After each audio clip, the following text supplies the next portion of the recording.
Hello, welcome to Unit 10A. We're going to be working with polynomials.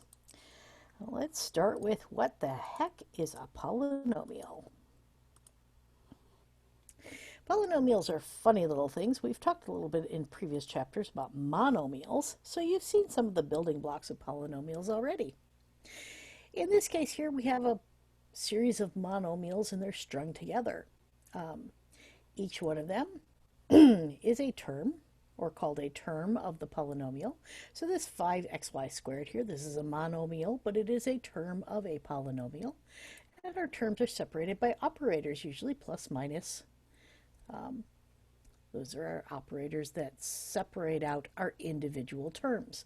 What can we do with polynomials? Well, we can do a lot of interesting things with them, but only if they are like polynomials. In this case, you could think of these x's as baskets, and you could think of the y's as boxes. Here we have baskets and boxes, here we have baskets, and here we have boxes, but we don't have any that are actually alike.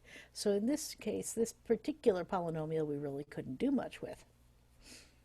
If they are the same, we can do lots of fun things with them. Polynomials have exponents. It's important to note that their exponents are positive. If it has a negative exponent, it is not a polynomial. We don't work with those. We monkey about with those until we get positive exponents, and then we do fun things with them, but they're not polynomials until we do that. Coefficients. That's a term that you're going to hear over and over and over again, particularly lead coefficient, which is the coefficient that's out here leading the little math train. In here we have three coefficients. Coefficients go with variables.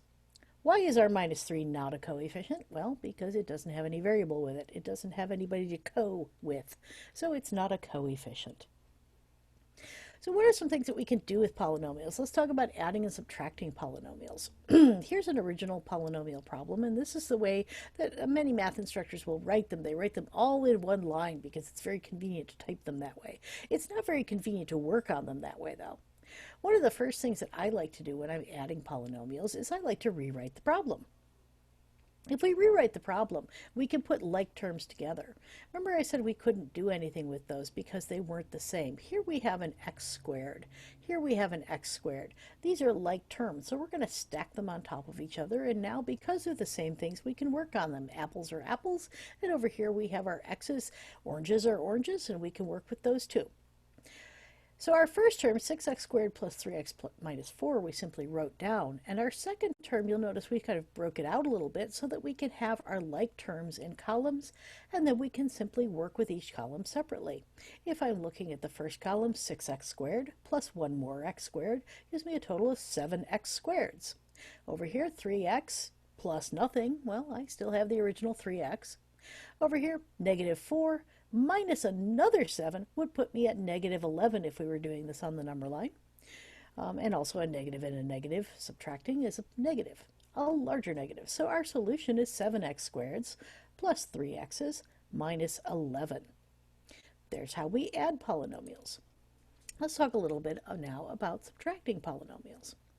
Subtracting polynomials, and this is a different problem than the previous page, but one of the biggest problems that students have, or one of the main stumbling blocks that students like really trip over and over again, and we're talking like high-level math students will trip over this, is this little negative sign in here. We're taking this whole polynomial and we are subtracting this whole polynomial. In order to subtract this whole polynomial, we have to subtract each one of these items inside here, which means that this little negative sign, this little subtraction sign, he has to be distributed across this entire unit.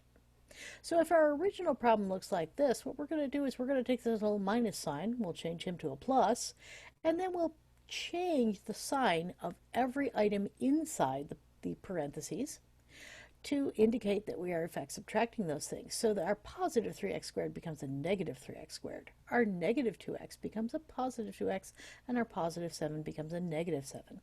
Once we've done this, look what we have. We have an addition problem. You know how to do an addition problem. So we can just go ahead and do that. Go back and refer to the previous. Works exactly the same way. I like changing subtracting polynomials into adding polynomials because now I don't have to learn anything new. Let's talk about multiplying polynomials. Multiplying polynomials, I mean, we talk about this in high school a lot.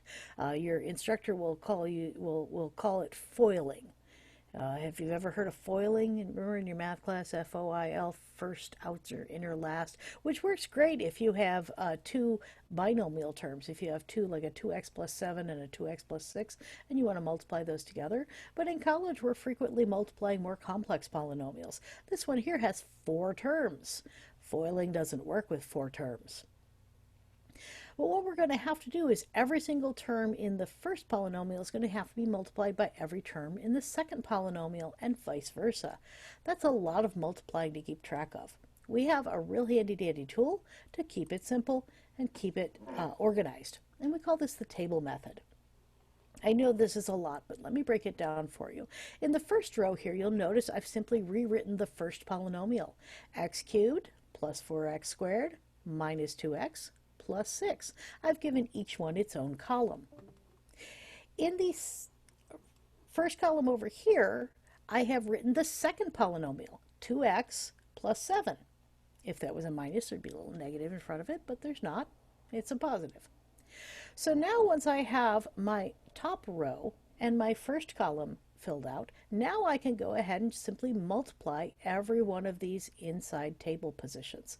2x times an x cubed is a 2x to the fourth.